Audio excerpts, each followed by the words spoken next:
You're listening to The Human Upgrade with Dave Asprey. Today is going to be interesting because you're going to learn how to tell yourself a better lie. And on its face, that probably triggers a good number of people. In fact, as a good human being who honors everyone's cowardice, I probably should have put a trigger warning on that ahead of time in case hearing about that made you feel unsafe and that you needed to go get a hug somewhere. I honor your trauma. However, it does not run everyone else's life. So maybe you'll learn something on the show today about how to deal with that so you can interact with the world in a healthier way. Our guest is Marisa Peer, who is well known for her rapid transformational therapy. And Tell Yourself a Better Lie is the name of her new book. And it's based on years as a clinical psychologist and human behavior expert who looked at mental health and created this RTT, or rapid transformational therapy. And what we've all been seeking in the realm of personal development is specifically dealing with trauma, which happens to all of us when we're kids. Traumas can be as little as, I wanted macaroni and I didn't get it. And for some reason that stuck with you. And years later, you have a macaroni fetish. Our bodies and our brains don't always make sense. So we all want to figure out how to deal with whatever the heck is in there, which probably isn't really macaroni. But how do you deal with it so it goes away instead of constantly playing ping pong with it? And it's always coming back. It's always coming back. Well, Marisa knows how to do that. She's treated thousands of patients with really good results in a tiny amount of the time of traditional therapy. We're going to learn about how she does it, what makes it effective, and the science behind it. Because here's the deal. I don't want you to waste your time on anything you do for the rest of your life. And if you're spending 500 hours to deal with the trauma you could have done in 5 hours, well, the bottom line is you're doing it wrong. So let's minimize suffering and maximize progress. While you're sticking around, I'm here to help you with that. And so is Marisa. Marisa, welcome. Good to see you, my friend. Oh, it's so nice to see you again, too. Thank you for having me. I'm thrilled to be here. Now, I think, first met through Jack Canfield's group, the Transformational Leadership Council. So we've known each other for quite a while. And I actually should have had you on the show back when you first came out with RTT in 2015, but I don't know why. I think our paths kept crossing, but we never recorded it. So this has been overdue because you talk with CEOs and superstars and royalty and Olympic athletes. You're kind of dealing at the highest level. What made you get into this in the very, very early days of your career? I mean, you're a master of this, but all masters have to start somewhere. Yeah, I think my father was a very eminent, you call it a principal, we call it a head teacher. And he always believed he could sort out any child super fast by cutting through to what, he never said to a kid, what's wrong with you? He said, what happened to you? So he'd ask very interesting questions of children that were acting out, and he could sort any kid out in no time at all. And he was really quite a guy. And I always wanted to go in the business of helping people. But when I began to train as a therapist, I wasn't actually a clinical psychologist. I'm a psychotherapist, hypnotherapist. But when I became a therapist, I was rather alarmed at the message, because if you turn up at the doctor or indeed the dentist or an ER, they fix you pretty quickly. If you go to the dentist, hey, my tooth's fallen out, go to the chiropractor, my back's out, go to E&R and say, I've damaged my knee, they tend to offer you some respite immediately.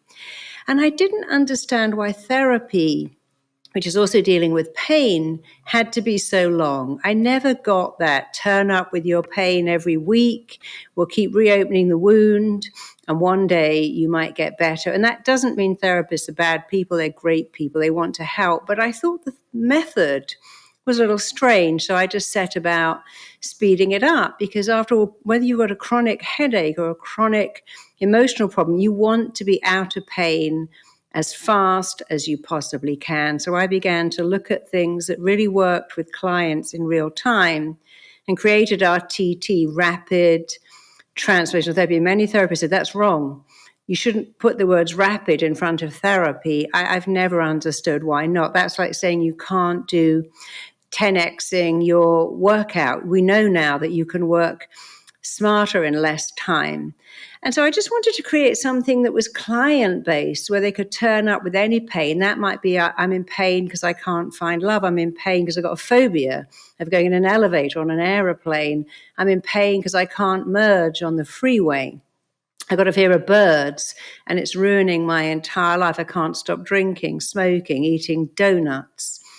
And whatever the pain was, I really wanted to fix it fast. And so I created a method that really does that. And I've now trained 11,000 people who are getting amazing results all over the world. So I'm very proud of it. So 11,000 people in about 6 years. That's Yeah, pretty impressive. So it's caught on. really Now I'm caught going to ask on. something that is really bad. You and I both have lots of people who are therapists as friends, and I really value the experience and the knowledge and wisdom and the helping that goes into that. But like you, like, hurry, can we do this faster? Can we do with magnets or neurofeedback or hypnosis or just anything to not spend an hour plus time to park every single week to work on something that might get better in 20 years? Is what you're doing disruptive to the traditional therapy business? I mean, if this is so much faster, are there going to be less therapists? Or are they going to have to learn new techniques? What's going to happen? I don't think it's disruptive. I think there'll always be people who say, I want to develop a relationship. That people do say you have to build up trust with your therapist to get better. I'm not sure that's true.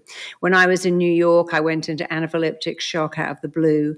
I ate some dodgy fish, and this ambulance turned up, shoved an EpiPen in my leg, and I came to in hospital and then got up and went home. And I never met the person that did that because I was unconscious. I didn't need to have trust with him. So I think when people help us, this belief that I need to have years of building up trust in order to express my innermost pain, I can see how some people love that. But I think if someone is good and has credibility, you can trust them straight away. I think, why do you have to wait years to trust someone, to open up your heart to them? It's a bit like, I could say I met someone, we became friends like that, and we shared everything because I just felt a rapport. But I don't think I think the traditional therapists will stay around. Some people like that. They feel very supported. But other people feel deeply frustrated that 4 years later, how are you feeling today? Well, the same as I felt last week and indeed last year. And when am I going to get better? I just think, I work with a lot of suicidal teenagers, a lot of lost kids. I call them the lost boys more than girls. And they're in so much pain. They don't have time to wait to get better. They haven't got another day, another week. They certainly haven't got 3 years to wait to stop wanting to end their life. They need real help straight away. And then I work with people who are so sad and lonely and have a great idea for a business, but haven't got the confidence to pull it off. And, he who hesitates is lost. Well, you're waiting to write your book or start your company. Someone else is going to come along and write that book and start that company. So time is the one thing we don't have excess of. And so I think there'll always be people who like that long method, and there'll be people who don't like it. And I think we can definitely accommodate both. I hear you. So there's room for both. You don't think it's disruptive. I actually think it is. Okay. I think that the world of talk therapy is dying. Mm-hmm. And it's protected by the idea that it's covered by insurance for some people, but the more rapid forms aren't always covered, but they will be. And I've seen hypnosis, I've seen EMDR, we've seen RTT, which you've created. We've seen neurofeedback, sometimes electrical stimulation of the brain. All of those appear to work really, really well. Oh, and holotropic breathing and psychedelic therapy. Yeah. And like all of these things, they're better, but they aren't necessarily the standard. And it's the role of innovators like you and like me and like a lot of the guests on the show to go out there and wave a flag and say, we can do better for ourselves as a species to do this. But by necessity, it does mean that the old way of doing things has less power and influence. By the way, we're seeing the last vestiges of the pharmaceutical industry do it right now in the public, in case you guys are thinking about that side of things. Sorry, we have a better way, and you're not going to be able to do what you've done over the last 100 years because it isn't working. So I feel like we're doing the same thing too. I'm going to coin this term, big therapy. Is that too mean? I don't think so. That whole thing about people say, well, face-to-face therapy is the best way. The only reason we believe that is because when therapy was invented in the 50s, you couldn't do Zoom therapy or Skype therapy or FaceTime because you didn't have the ability. You couldn't even really do therapy down the phone because a lot of people didn't have a phone. And so it's just that the face-to-face in the chair every Thursday at 4:00 became the model. And now we have so many models. I work with for instance, I've worked with a lot of police officers. I would never go to a therapist because I don't want to be seen going to a therapist, but I'll turn up in my kitchen on a Zoom call and have therapy with you because I feel safe. I feel anonymous. So I think we have to understand that a lot of the stuff we do, we just did it because that's how it originated. It doesn't mean it's the only way, and it doesn't mean it's the only way it works. It means it was the only way when it came into being, and now we have better ways.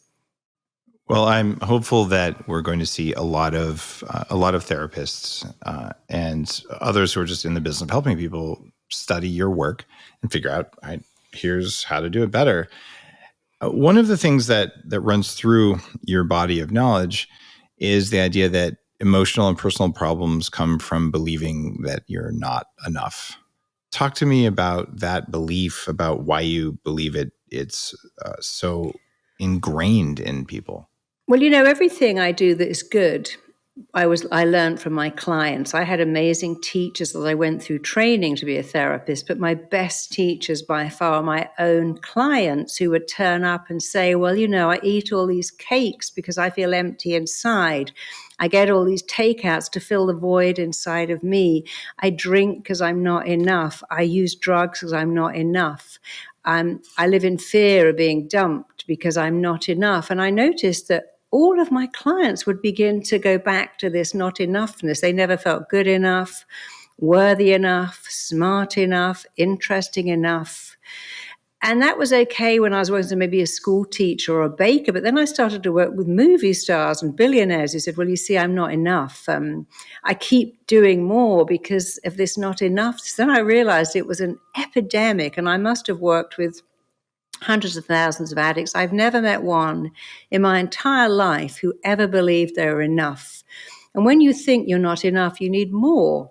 That could obviously be more alcohol, more drugs, but also more followers on Facebook, more screen time, more shopping, more hoarding, and so many modern day problems, including OCD and hoarding, stem from this feeling I'm not enough. And I've always wanted to shortcut making people better. So I began to treat the not enoughness. I created all these bracelets. You can see them that say I'm not enough, and pens and mugs and T-shirts. And I worked with all the suicidal children. And at one time I was working with 15 suicidal children. I asked them all to say, I was working with them as a group, if I could do one thing, what would it be? And they all said the same thing, which was kind of heartbreaking. They all said, I just want to belong to someone or something, but I don't feel good enough to have friends. I feel I'm not good enough for my parents. I'm dating this boy who's bound to leave me because I'm not enough. And I was actually fascinated, intrigued, but also horrified that each of these beautiful kids felt not enough. And so I was looking further into that. And I would say every other client I saw would at some degree open up and say, but I'm just not enough. I know my relationship will go wrong. I know nobody will buy I know my business will fail. And they had all kinds of reasons, but it all stemmed back to this, I'm not enough. And then I was thinking, but where does this come from? Because very few babies are born not feeling enough. And so I created the I'm Enough movement, and people would write to me and say, wow, that's amazing. I've been searching my entire life for what's wrong with me. And when you laid it out, I thought, yeah, that's it. Then you think, well, I can change it because it's not even true. Nobody is not enough. And that's why my new book is called Tell Yourself a Better Lie, because our greatest pain is caused by the lies we tell ourselves. I'm not good enough. I'm not educated enough. And we can look at people like Tony Robbins, didn't go to university, didn't hold him back. Ed Sheeran was told, Ed, come on, you can't be a rock star. You got white skin and red hair and big glasses. Eminem was told, you can't be a rapper. You're a white guy with blue eyes. They were all told, no, you're not enough. And I love the ones who fought back. Someone said to me, Naomi Campbell, Naomi, black girls don't get on the cover of Vogue. The door's shut. She went, shut? I'll kick it open. And I love that about her because she would too. So there are people who took the not enough and said, I'm not letting that in. And they teach us that we have chosen to buy into a lie. And like all lies, you have to uncover, where did you get this from? Who told it to you? Why are you still believing it? And if you're prepared to tell yourself a lie, I'm not enough, why not tell yourself a better lie? I'm amazingly enough, because the mind doesn't know or indeed care. But what you tell it, whether it's true or false or good or bad, like if you say, I always get sinus headaches, I gain weight looking at food, my kid is driving me crazy, that the commute will be the death of me. These are clearly not true. And yet we talk in this kind of language every day. So why not flip it and say, I use the commute to listen to great educational audios. My kids are a challenge, but every kid is. In 15 years, I'll miss them terribly. So if you're going to tell yourself a lie, tell yourself a better lie. I'm not enough. I am enough. No one loves me. I'm magnetically lovable. You might say it's not true, but neither is the first statement. So we make our beliefs. They make us. And then we have confirmation bias. We're looking to prove what we believe to be true is true. And you might as well start with something amazing. If that is true, then make better beliefs that will change your life.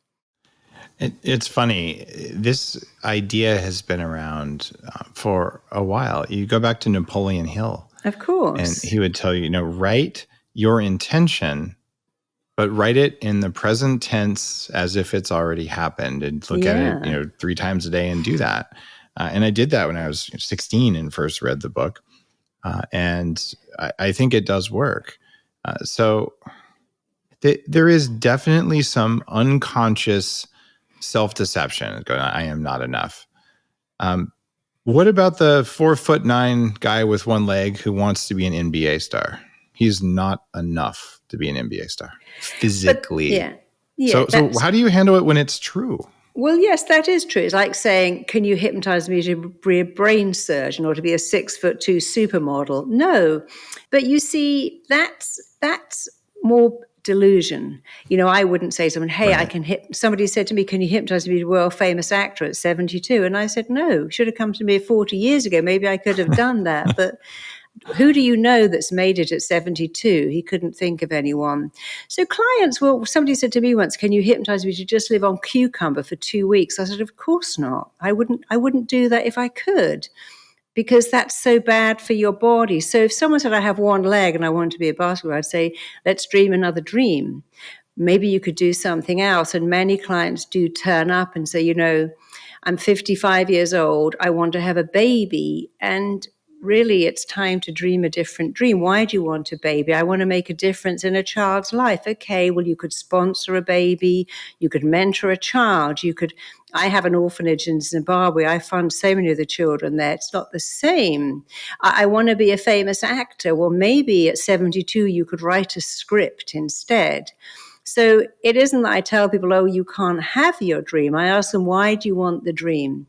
I recently had a girl of 58 said, I want to date a movie star of 25. Why? Then I'll feel worthy. Well, could you feel worthy without dating a movie star? Because 68, 25, aren't you setting yourself up for disappointment? So really, everything we want is because of how it's going to make us feel. And when you can get the feeling, why do you want to be a basketball player with one leg? Because I want the crowd to love me. I want to feel important. I want to feel significant. Okay, I think we could get that somewhere else, because everything we want is to do with, I want to feel significant. I want to feel worthy. I want to feel loved. I want to feel important. And you have every reason to want those things, but there are other ways to get them. So many of my clients were rich and famous, especially the movie stars. If I could have my life again, I'd take the money. I don't even want the fame. And many of my clients were rock stars. I never want my kid in that business. Are you kidding? I'd like my daughter to be a nurse. I don't want them anywhere near rock and roll. So it's interesting what we think we want. People who've got it say, I don't even want it. You're making me laugh because when I was maybe 23, I sold the first thing ever sold over the internet. And no one knew what the internet was. It was not a thing. Maybe a few people had AOL. And I was in an entrepreneur magazine. Is this kid selling this things over this inner whatever, and maybe you could too. And so I had my 15 minutes of fame, and it totally didn't make me happy at all. And I just realized it doesn't do anything for me. Like I felt good for a day, and then I managed to be, as a computer hacker, anonymous. Like I had kind of erased my digital identity. And when I started doing what I'm doing now, with influencing future of health and all that kind of stuff, I just realized I had to be a public person, but I never wanted to be a public person. And just like you're saying, it is a shit show. Like the last thing I would ever wish on someone I liked is all of that, because it just comes with a huge downside. And if you don't feel good without it, you won't feel good with it anyway. Yeah. So there's a cost. And sure, there's an opportunity. I can be grateful and it lets me help more people, but Jesus Christ, it's a lot of work. So there you go. If your goal is to be well known, it comes with a downside. So and a lot of that's why you have to really, really know what you want and why do you want it? What do you want? Why do you want it? Everything we want is because of how it's going to make us feel. And if you get the feeling without the thing, you've already won it. I want to be a multimillionaire. Why? Well, I could have free time and buy whatever I want. You could probably do that without being a billionaire. And a lot of billionaires I know say their whole time is running all these different houses and organizations and companies. And then they go, I never saw my kids grow up. My wife has left me. I'm on to my fifth wife because I'm never there. So you've got to really think about what you want. And then if you know what you want and you're very clear and you believe you're worth it, it's very likely you can have it. When did you realize that you were enough? Oh, not for a long time. I had a father who was a head teacher, so he was always interested in other people's children. After all, he was paid to be, but he wasn't interested in us. And because I had a father whose attention was on everyone else's kids, I never felt worthy enough. I worked very hard to get his attention, but then I learned something. You got to earn love. You got to work for love. You got to run after love and chase love, and that's a very bad idea. So, of course, I became a young girl who felt not enough. I had to find men, just like my dad, busy with something else and try and make them like me. And I realized one day that I was trying to change the ending. I was studying human behavior. And one of the things I saw that fascinated me is how our mind is hardwired to return to what it knows over and over again, while avoiding as much as it can what it doesn't know. And it was when I was dating a guy, and he was trying to tell me what to eat. And I said, oh, you're like a head teacher. I thought, oh, my God, that's a penny drop, because my dad was a head teacher and I'm dating someone like my dad to try and make him give me all the attention my father didn't. And in that moment, it was life-changing, because I suddenly thought, gosh, I'm trying to change the ending here. Why don't I change the beginning and find someone who's nothing like my dad? And I broke up with him literally overnight. He was very puzzled. And then decided, you know what, if the mind likes what's familiar, which it does, I can make anything familiar. So I set about deciding I was worthy of love and attention. And I got it very quickly, because instead of changing the ending, like people say, my dad was absent. I'm going to find an absent guy and make him present. My mum was cold. I'm going to find a cold woman and make her warm. We haven't got time for that.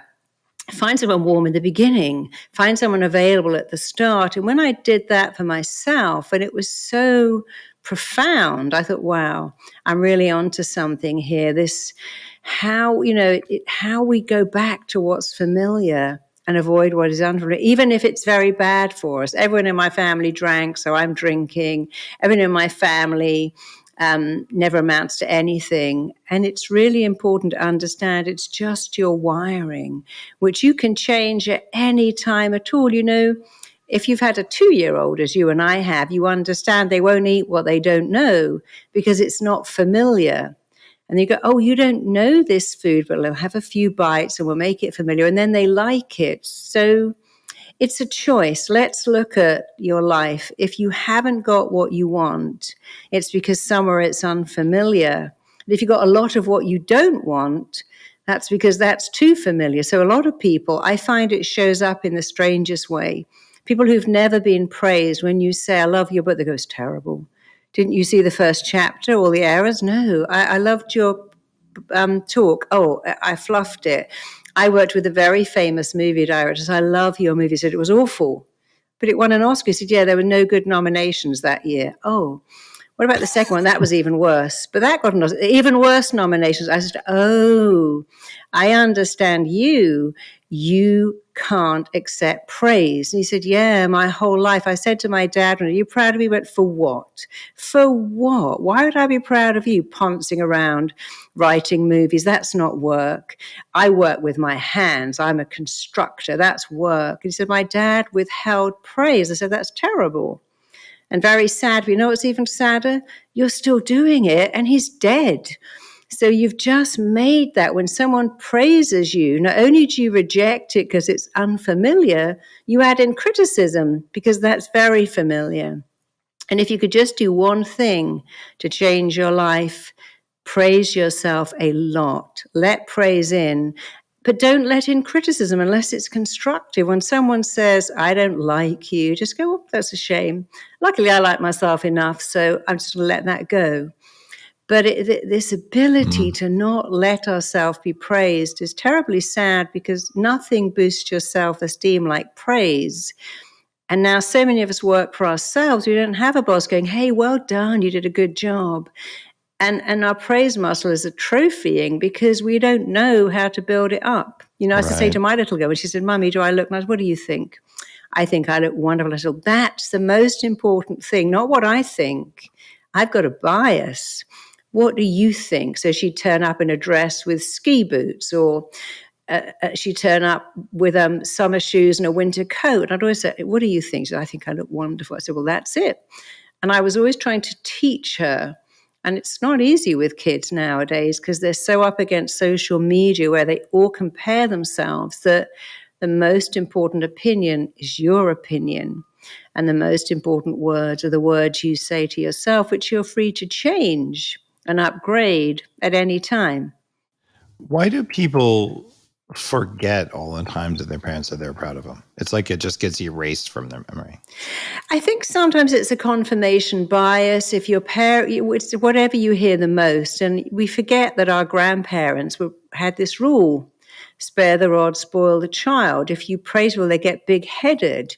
If I tell you you're good, you might stop trying. And they really had this strange belief that if I diminish you, it'll make you work harder, when that's not true. People who get criticized find they are diminished, and people who are praised tend to grow.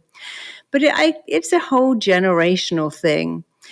And, you know, again, we remember what's familiar. If you were praised a lot, you will remember it. But if you were criticized more, then sadly, you're going to remember that. I've seen a study somewhere or another, and maybe it was just an anecdote, but it said something like a ratio of 8 to 10. Like for every negative thing that you hear, you need to hear 8 to 10 positive things for it to balance out. Just because the body overweights fear and threats. Yeah. Have you heard anything like that? And do you believe there's a ratio? Yeah, it's like with children. Children hear no 10 times more than they hear yes. No, no, no, don't do that. You can't do that. And so they grow up with this belief that I can't do stuff. You know, even your relationship with money is influenced by how many times your parents say, we can't find the money. Well, nobody finds money. You monetize a skill. And so parents say really weird things to kids. I can't find the money. I don't know where the money's going. The money is slipping through my fingers. And of course, children like sponges. They believe what you say. And many parents will say, well, you have to earn the money. Go out and find cans. Go out and do a paper round. Empty the trash. And then you're teaching your kid, oh, you can earn money doing what you hate and what's demoralizing. And that's super confusing too. And you know, you're shaping a person. And you need to say to children very early on, my little girl, you know, I was a single parent. I didn't have any money. And my daughter go, Mummy, we're rich. I go, darling, we are so wealthy. We're so abundant. We're so rich. I never talked about money. I say we're wealthy. We've got everything. Because I never wanted her to feel worried about money at the time. I had a mortgage I couldn't pay, but I was determined to bring her up believing that you can have whatever you want if you believe you're worth it and you're prepared to work hard. But I see this weird generation now who believe I can have whatever I want and I shouldn't have to work hard. Surely the universe is going to provide it. I can manifest it. And they don't quite get it that, yeah, you're going to have to work for it too. But the great thing is if you do what you love, it never feels like work. Well, how do we draw the line between narcissism and sociopathy? When you say, tell yourself a better lie, I can't tell you the number of people in my life, and especially in the world of business, where someone comes in and they told themselves the lie, I don't fail. And then you turn around at the end of the year, like, oh yeah, I didn't notice I was failing all year long, and I gave you the wrong information to make myself right. And oh, I just lost $10 million. But all along the way, I told you I wasn't losing $10 million because I can't lose $10 million because I told myself a better lie. So, how do I not cross into the dark side of it? I think you have to really separate delusional from a lie. So my house got flooded last year, and I had the joy of having contractors in who'd say things like, oh, this will be ready in December. It still wasn't ready in August.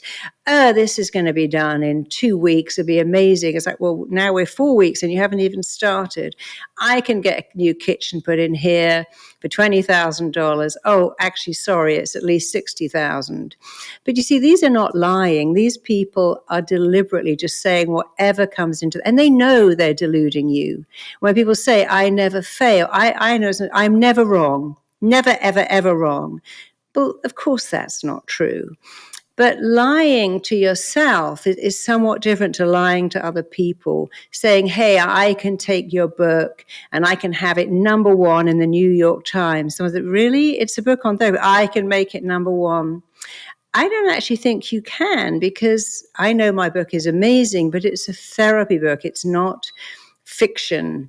I'm not convinced that I'm going to give you all the money you want, because I know that you're lying to me. But you see, I'm talking about lying to yourself, your friend who says, I never fail. They're actually lying to you. And people will lie to you every day, and you need to be smart enough. You know, it's like people who say, I don't understand. I found this person in the street selling jewelry, said it was solid gold, it was $4. Well, come on. You knew that you were not buying solid gold jewelry for $4. Yeah. You knew that you weren't getting Chanel No. 5 for $2. You knew. You just taken in because that's what con people do. They're very convincing. They lie to you. But my book is about the lies we tell ourselves, which is different, because when your friend said, I never fail, he already knew that wasn't true. And he was trying to convince you in order to convince himself. As I say, I'm amazing me. Yep. They're trying to convince you because they're not convinced. But when we go to the lies we tell ourselves, these are really not about I can be an NBA, I can be a baseball player or a soccer player and make $50 million. It's about, I'm not good enough. I don't have anything to offer the world. Who am I? I really want to start my own business, but I'm sure it would fail. Everyone in my family's failed. I really want love, but I know I'm going to get ghosted. Who's going to take me on with a baby? Who's going to take me on? I don't have a degree. It's like people who tell themselves I'm a rock star. They sing the song from Shrek, hey, I'm a rock star. And they go, yeah, but I'm not really a rock star. I'm living in an apartment with 3 other guys. I haven't even got a car.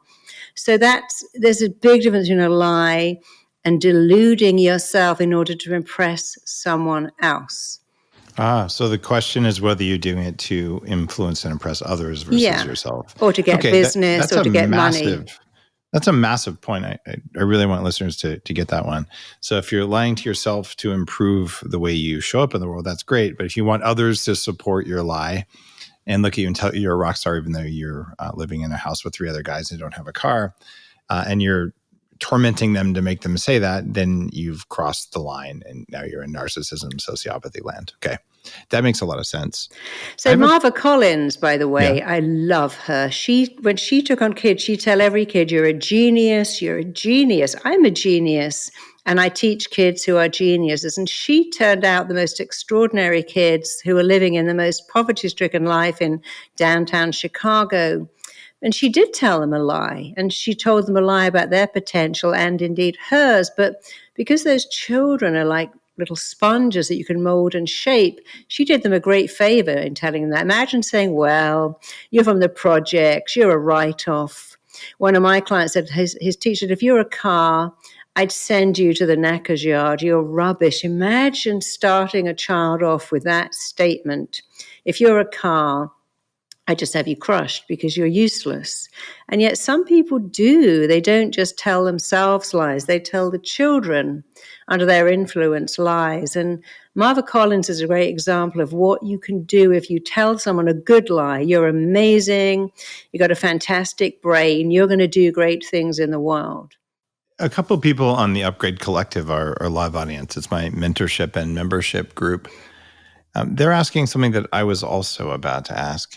And there are studies that show that if you tell kids they're smart, they're less likely to take risks and push themselves because they might fail and therefore prove that they're not smart, which is that you are not enough, that they're worried about there not being enough. So too much praise versus praising intelligence versus praising hard work and action might have a negative side effect. What do you think after all the years of experience? Well, that's actually happened. There are so many parents actually, they go, oh, you're amazing, you're a genius, you're fantastic, you're the best kid in the world, you're so smart. And the kid goes, I don't have to try. But you see, that's the wrong way to praise a child. What you say to a child is, I love seeing how much you enjoy working. It really pleases me that you apply yourself. You know, if you work hard at something you love, you can be really good at it. So you have to, again, it's tell your kids a better lie. My daughter said, Mommy, I'm an artist in my soul. I can never do anything else. I said, darling, that's good. But to be an artist, you've got to be really tough about dealing with rejection. You've got to be able to go into galleries and show your work. If you want to be an artist so much, and you should because you're really talented, but it's not quite enough. You got to be able to show people your portfolio. You got to be able to it's like saying, I want to be an actress, but I couldn't ever be rejected. So you can tell your kids a lie if it's going to develop them, but saying, oh, everyone's going to love you. You're amazing. You don't have to try at anything is a huge mistake. And again, this is a lie the parent is telling the child. When you tell a child you're a genius, think, oh, I better turn into that, which is not a bad thing. But we have to be aware of how we're shaping others, how we're shaping us. I might say, I can find love easily because I'm a lovable person. That doesn't mean I don't need to treat the person I love with kindness and respect. It doesn't mean that when my husband gets annoyed, I go, well, hey, I'm lovable. It's all your fault. I mean, I'm great. There's nothing wrong with me. Even though I had to tell myself I was lovable to find love, that doesn't mean I don't have to work on myself. Understand my husband's also lovable. So if I'm cranky, I have to go and apologize. So I was having a bad day. So I think the fairy story, they looked at each other, fell in love, and lived happily ever after, is a very silly lie that Walt Disney told everyone, because a relationship doesn't end when you get married. You have to do the work. But then on the other hand, when people say marriage is hard work, I think that's a lie. It's much better than being all alone if you don't want to be all alone. So pick your lie and look at your lie and make it work for you. I have never believed that marriage is hard work, that raising kids is a nightmare, that being self-employed is precarious. I think marriage is wonderful. Raising children is a dream. And being self-employed has got so much going for it, but I'm choosing it. In the Upgrade Collective, in the work that I do, we have 4 weasel words like can't and impossible and should that always are negative lies to yourself. But you mentioned a couple earlier that I think almost deserve to be added to the list because they're so powerful. It was at the beginning of the interview. You talked about suffering and struggling. Like, oh, I struggle with this. I suffer with this. Those are also lies because you could just say, I have this, or I am recovering from this, but choosing to struggle or choosing to suffer instead of just deal with something is actually a choice. And those little changes, whether they're lies or just reframing, whatever you want to call it, it's really powerful. But people can do that, and they can do the write it on the mirror, get a tattoo, whatever. But you have... You've made the claim, and I find it credible, just given your background and all this, that really about 3 sessions of RTT permanently gets that in there somehow. How does RTT actually work to get those restatements or to get those lies into Yeah, well, someone? well, it works on three ways. The first way is someone will turn up and go, I can't find love. I can't be successful. I worked with a very interesting trader in the city who said, I'm terrified of exiting the trade too late and exiting too early. And I'm really scared of making trades. And I always, with a client, I find each client is fascinating. They're showing me the movie of their life. And so back we went and had a look at his life. And his story wasn't particularly traumatic, but his parents had two daughters and then him. They were saying, what's wrong with you? Look at your daughters. They're just combing their Barbie's hair, and there are you smashing your trucks and breaking things. And he couldn't say at 4, yeah, you know what's wrong with me? It's actually called testosterone. I got a lot of it, and I'm like a little puppy. I need to jump and break things and climb trees because I'm learning to be a man. But he didn't understand that because they're your sisters, they're so good, and they don't make a mess, and they don't rip things, and they don't spill their food. And he didn't have the voice to say because he didn't know. So he grew up with this belief, because what's wrong with you is not a question, it's a statement. And the minute we looked at that, which wasn't a big deal and made sense of it, we went, oh yeah, my parents just had girls and didn't understand what a boy was, and my mother liked order and neatness and all girly things and didn't like anything male, including my dad. So now I can see what happened. So the first thing is the insight, because with insight, you can go, oh, I'm walking around going, oh, I'm just messed up. No, I'm not messed up. I'm not even broken. I had some broken experiences that I couldn't make sense of. So the first thing is get the insight. And then look at it again with different eyes. Any kid of 4 would feel the way I felt, but I'm not 4.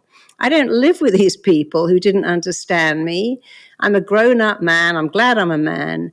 And then the final part is to give the person a recording saying, you love being a guy or a girl, and you're confident and you can trade because that little boy is not you. And often I make people go back and say, that 4-year-old is not me because I don't live with those people.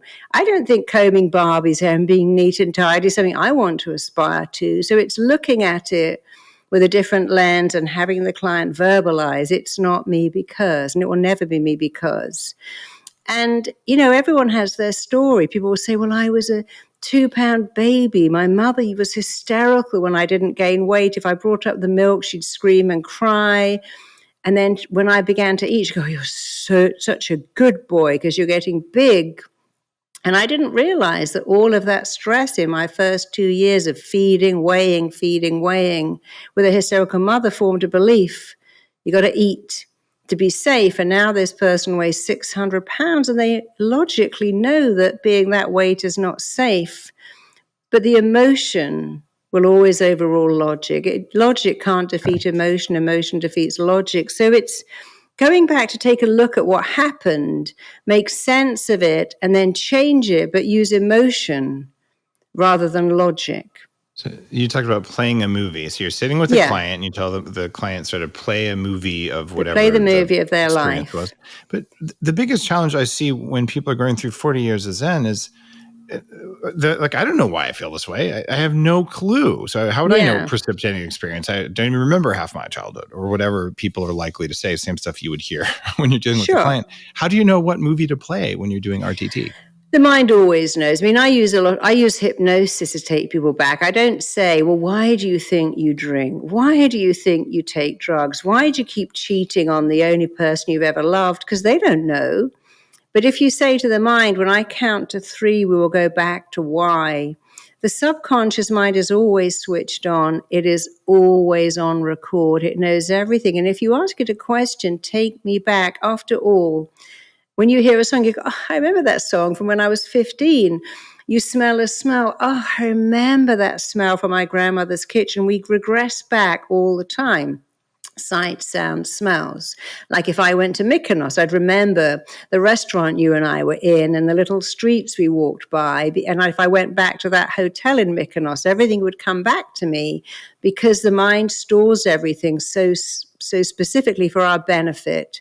So when I say to a client, you're going back to the time and event when something happened to make you feel not enough or not lovable or a compulsive eater, the mind is so brilliant. It will pick exactly the scene. I usually like to pick 4 or 5 scenes. And like a detective, I want to lay them out, go look at those scenes And let's understand how those scenes then cause this scene. And, it's very simple. I worked with one of my first ever clients was a girl who would lose weight, feel completely vulnerable, gain it back, lose it, gain it back. And she said, I want to be slim, but I feel very scared when I'm slim. And back she went to a scene where her father would push the mother around and shake her, and little girl would try and get in between them, and he just push her to one side because she was a tiny thing. But then the brother was also very intimidated by this brute of a father. And at school, he would get bullied, and she was the younger sister, but she'd try and stand in between. They just say, oh, you're just a girl. You're just a little thing, and push her to one side. She said, I long to be big. I used to think, if I was big, I could protect my mom. If I was big, I could protect my brother. If I was big, I could knock my father out. And that was so amazing that without knowing it, she made a request to be big every day of her life. And then as another, I want to be slim. So the logic is to be slim, but the emotion is big is safe. Slim is light, and you can't fight back. You're just a girl. And that was so amazing to unpick that and unravel it, and then allow her to see that strength is not about being big. You can be someone who does karate. There's some of the tiniest things, the scorpion, are not big. A mosquito isn't big, but it's immensely powerful. So it's teaching them to reframe it. Power is not the size of your body. It's your sense of what's right and wrong. And if your father turned up now and started to push your mother around, you probably would pick up the phone and call the police. You still wouldn't get in between them, but you'd have the power you didn't have as a child. So it's like people say, I can't leave food. Why not? Well, I was made to finish everything on my plate. 50 years ago, but I still feel this fear that I must eat everything on my plate long after the event that caused that has gone, because we have an opposite. This is, I'm full now. I don't want more. But if our parents train that out by making us eat everything, not allowed to leave food, then we continue that behavior for no other reason than we learnt it. And you can unlearn it really like that. I want to get into the specifics. And then there's some questions from the collective about what kinds of trauma you can address. So the first step that I'm getting out of this is somehow a precipitating event. And by the way, guys, this does match my experience in similar modalities, where all of a sudden just some weird thing pops into your mind you haven't thought of in a long time. Well, it popped in for a reason. Pay attention. And if that's not it, you'll find it. Okay, so that's step one. But how does the actual RTT process work? Like, give me step one, step two, step three. Okay. That's in the book. So step one is to go over with a client. What do you want? What happened? I want to be a size 8. I want to be 110 pounds. Have you ever been 110? No, never. I've always been 400 pounds. So I say, yes, I was 110 pounds until I was 17. What happened then? Well, my first boyfriend left, broke my heart. Then I dated a narcissist, and that was a nightmare. So I'm gathering clues by asking them questions. So questioning. So they tell themselves the story, and then you ask questions. Yeah, so the first step is what I call being a good detective, laying out stuff, having an inquisitive mind, looking for ear prick up moments. And then that's the first step, to get some information. The second step is to go back and have a look at what happened in this person's life to make sense of how they are the way they are. And that's a very easy step. The third step is to lay it out in front of them. There we are. Look at these 4 scenes with little Janie. Her dad died when she was 2. Her mother dated all these crazy people, and she had to raise all the mother's 3 more children, and now she can't get pregnant. She's got unexplained infertility, but it doesn't seem that unexplained when we remember that at 11 she was raising 3 other babies, never got to go to sleepovers. And what do you think you told your mind? I hate looking after kids. It's hell raising, it's ruining my life. Interesting. So let's look at what you told yourself during those scenes and see if what you told yourself then could have any link to what you're telling yourself now. Yeah, I really want a baby, but my body won't let me. Well, your body is designed to move you away from whatever you've linked pain to. So now we've got that all worked out. Janie had to raise 3 other kids. Mother was a barfly. Janie had a miserable life, but now she's married to a great guy, can't get pregnant. Now we're going to lay it out. But Janie, this is your baby. You raised other people's babies when you were 11. Now you're 35, and having your own baby is totally different. It's having Janie look at that and see that. I may make her have a conversation with the mother and say, I really resent you. You had no right to have all those kids and make me raise them. I didn't ask for that. It's dealing a lot with unfinished business, unfinished rage, resentment, injustice. Some of that comes from being an experienced therapist, though. So when you have 11,000 people you've trained to do this, it is kind of a structured questioning technique so that you can rapidly get to the trauma. It's you see, but it's not what happens. It's how the client feels. It can be a massive trauma or a slight injustice, but often children have learned helplessness. I can't fix this. So the first step is to be an investigator. The second step is to really be an interpreter, and the interpreter is looking for what's happened, and then you become an interrupter, and you interrupt the belief, and you use insight. And the final step is being a coder by installing a new belief in. So some therapies install a new belief, and some try to take out an old belief, but you have to do it in sequence. Find the old belief, interrupt it, interpret it, get rid of it, have the client realize why it's so redundant. It's like saying, hey, I've got this old BlackBerry phone. I haven't charged it for 10 years, but I'm still trying to make calls on it. But it's redundant. Hasn't worked for years. Nobody says, I've got this old Nokia brick. Why won't it dial out? No one says the batteries in my remote are 20 years old, but I'm still pressing it, expecting it to work. So it's having the client understand this is redundant. It made perfect sense when you were 4, and any kid going through your life would have felt what you felt, but you don't need to feel it again. And the last bit, the installing in hypnosis a better belief system. You have amazing coping skills. You're deeply lovable. Of course you can find love, have a business, go out in the world and talk to people. I worked with somebody who couldn't sing, and he wanted to sing, but he couldn't sing at all. And what was so interesting to him is he went back to these, every scene was the same. He said, shut your mouth. Nobody wants to hear from you. Shut it, zip it. Kids should be seen and not heard. That sounds so silly.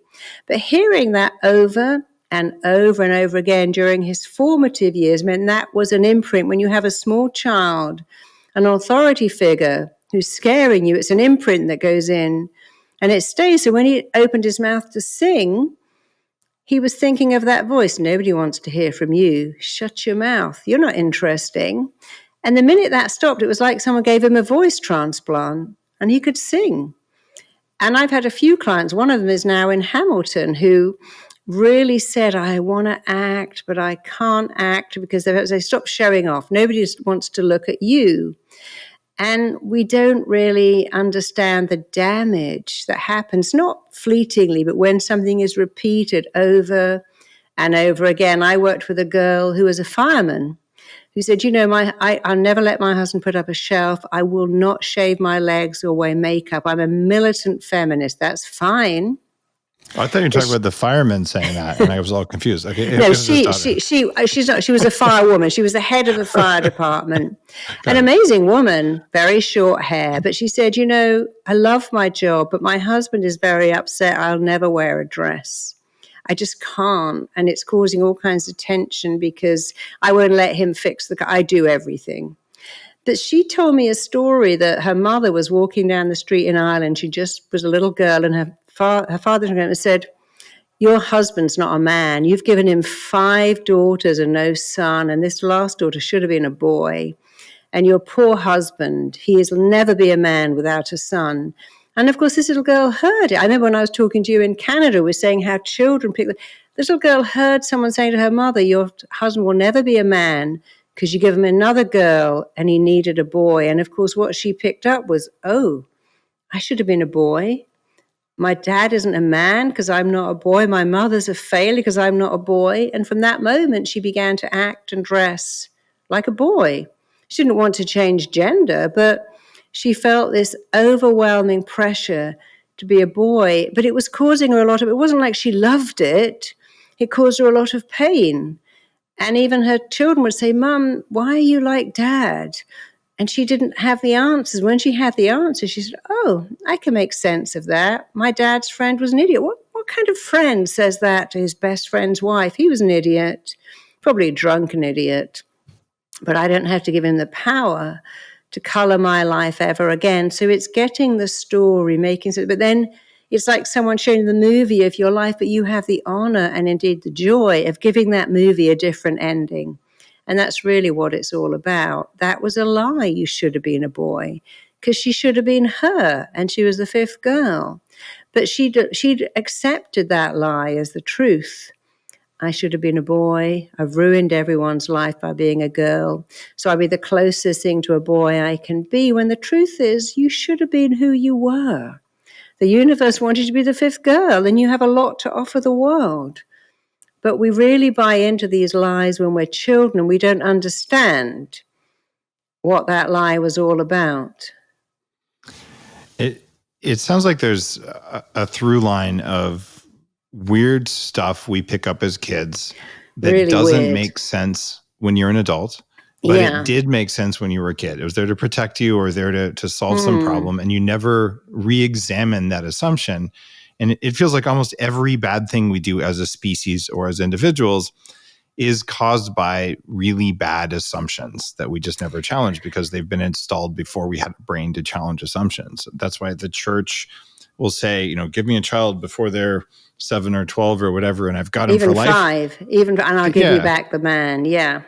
And they're installing the operating system. So this is what going in and editing that, right? And that's why all churches, although you do not question the priest or the imam or the rabbi, you don't question them, because when you question a belief, you really don't believe it. The minute your kid says, how does Father Christmas get down the chimney? How do the reindeers get down? We haven't got a chimney. How do they get all around the world? You know, when you question a belief, you're not believing it. The problem is that before the age of 5, we don't have logic, just emotion.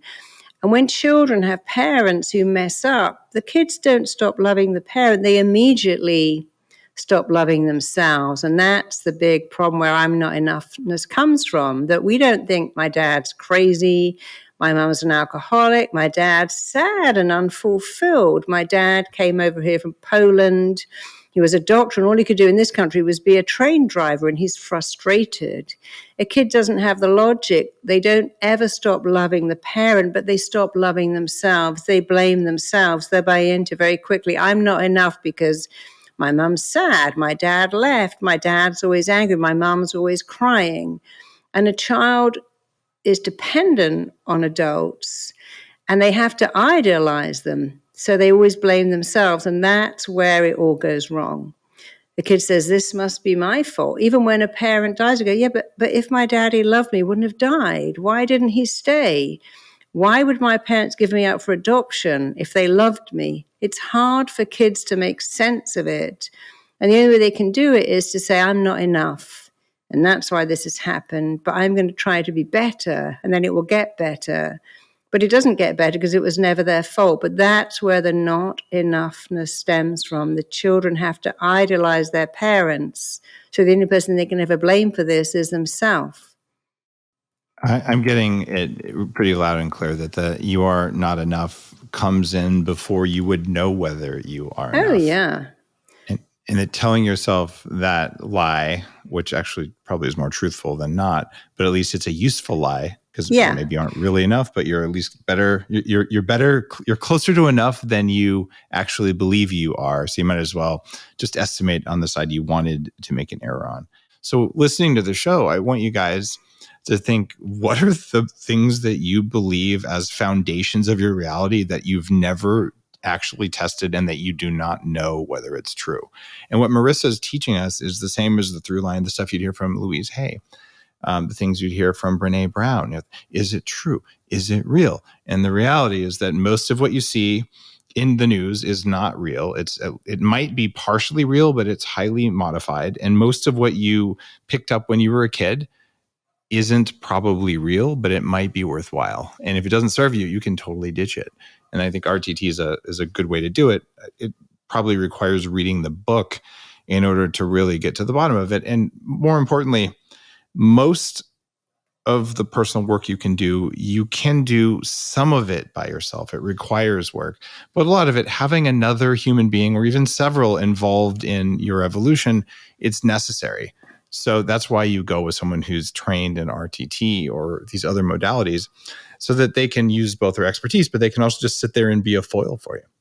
So Marisa, thank you for writing your book. I love the title, Tell Yourself a Better Lie. It's creative and it's awesome. And thanks for your contribution on helping all these people get results faster, because that's what it's all about. And thank you so much for inviting me. It's been such a joy. Thank you so much. If you like today's episode, well, tell yourself a better lie. You might want to read Marisa's book. It is worth your time if you're dealing with personal development, evolution, trauma, and what we talked about here. Yes, what happened in the womb matters. Yes, your early childhood experience matters. And it isn't obvious when you think about it. It's only obvious when you feel about it. So part of solving that, what you believe is a physical problem, may be solving a trauma problem. And that's why I wanted Marisa on the show. That's why she showed up for us. I will see you on the next episode of The Human Upgrade. You're listening to The Human Upgrade with Dave Asprey.